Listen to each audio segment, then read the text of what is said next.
Good afternoon. This is English 133, and I believe your homework was to read chapters 1 and 2. Chapter 1 is really, really important. It's important for you to have read it all, and here we go. This is going to be your homework, okay? So pay attention. So, look, this is how bad my book is. This is what your book looks like. And I've had it for so long that it's all torn up, but I still nonetheless take care of it. So you will have page 3. This is due on Thursday. Yes, Tuesday, Wednesday, Thursday, and I will put up the links either later on today or tomorrow, okay? So, personal feedback on page 3. This is a hard copy, so you can write on your books. If you have not gotten your books, I suggest that you go quickly. As I mentioned, please let me know if you have not, because you're just going to follow behind, because this is going to be quick and furious. On page 7, this is a weekly time chart.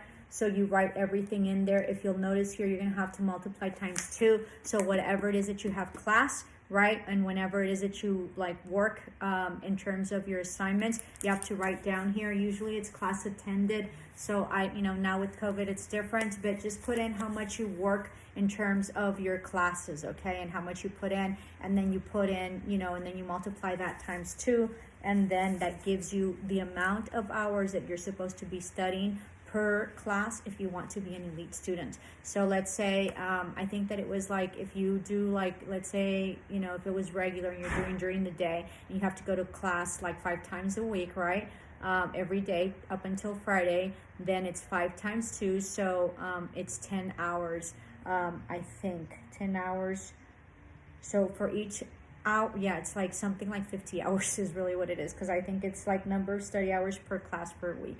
And so you multiply that, so it's sort of a whole a day or 2 of just studying what you're supposed to study. So the amount of time that you have to put in for your classes is astronomical, but it's factual. All right, so that gives you, this also helps you in terms of preparing and maybe scheduling your life better. Sometimes we think that we don't have time, but we're watching TV, we do Netflix binges. I don't know, I don't have social media except YouTube. Or we say we don't have time for exercise, but there's a lot of time. So this will help you figure out what kind of time you have and can free you up some time. I had students last term that they're like, oh, miss, you know what? It really helped me to, be better at my scheduling. So it really, really helped them. So take this seriously and make sure that you really look into it, because this is going to really help you for life, okay? Because the more organized you are, the more time you have and the more that you can get more stuff in, okay? Because if you're not, then you just sort of run around like a chicken without a head, all right? So we're going to do that. And then we're going to do, then you're going to come to page 23. Before page 23, on page 22, you have instructions here. And what it is that you're going to time yourself and you're going to read this passage, okay? In the back, you have to answer some questions. Make sure you read them. This is very important. You have to answer some questions, okay? And I think you can only get 1 or 2 questions wrong in order for you to determine your reading rate, because you're going to determine your reading rate, okay? And so once you figure out the minutes of your reading rate, you're going to go, it's not here, you're going to look in the internet for an article in Forbes magazine. And the article is called, Do You Read Fast Enough to Be Successful? So after you've done your reading and you've timed yourself, you're going to go on the net and you're going to look for an article titled, do you read fast enough to be successful? There, it will give you a list and rankings of how many minutes that you need and where it is and what level it is that you have, okay? So it's important that you go there. Everybody's pretty low, so no se asusten, don't get scared. It is what it is, okay? But just so you can have an idea of where you're at compared to what this is, okay? So make sure that you go and find the article. Don't tell me just how many minutes, because it's of no value.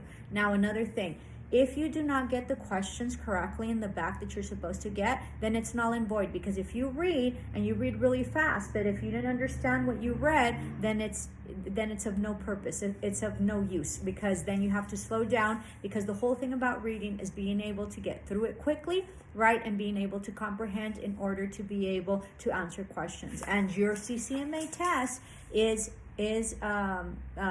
timed. So if you take forever to read and you don't get through the text, the test, you're not going to finish reading, you're not going to get through the test, you're not going to pass. So the big thing about reading is to be able to get through it quickly and to be able to get through successfully, which means that whatever it is that you read, you understand, and you are able to articulate it and answer correct the answers, okay? So it's of no use if you just read through it, but then you have to go back and reread it because you didn't understand anything. And that's the whole deal about reading, okay? And as I've mentioned, this to my other class, reading,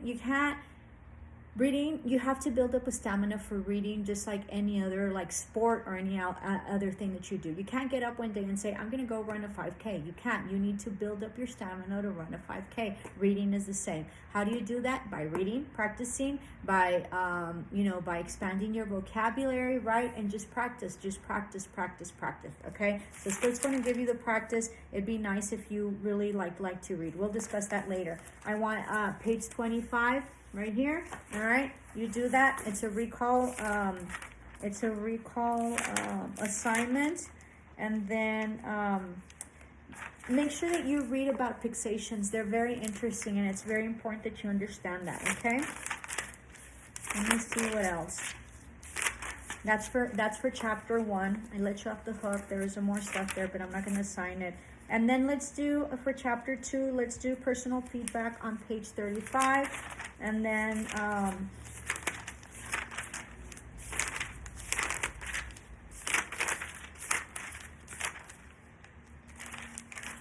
let's do vocabulary, because I want you to expand your vocabulary. So this is the vocabulary. There's another vocabulary here. It's called comprehension questions. Okay, don't do those, not those.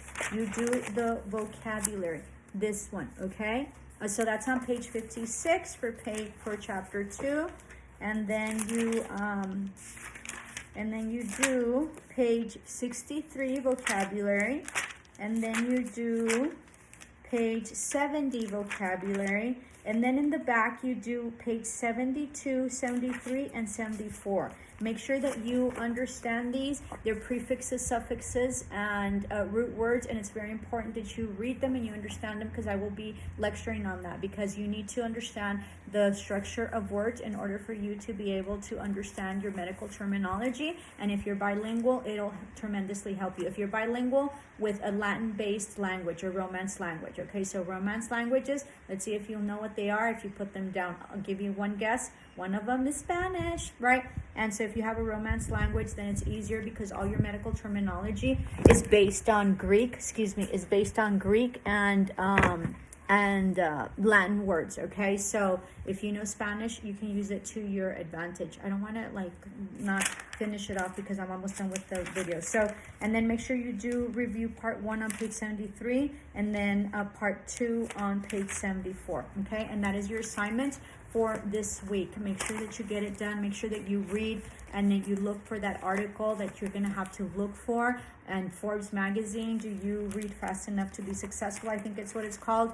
And your due date for these assignments are on Thursday. I will be putting up the link today or tomorrow. Okay? Namaste. Love and light. Have fun.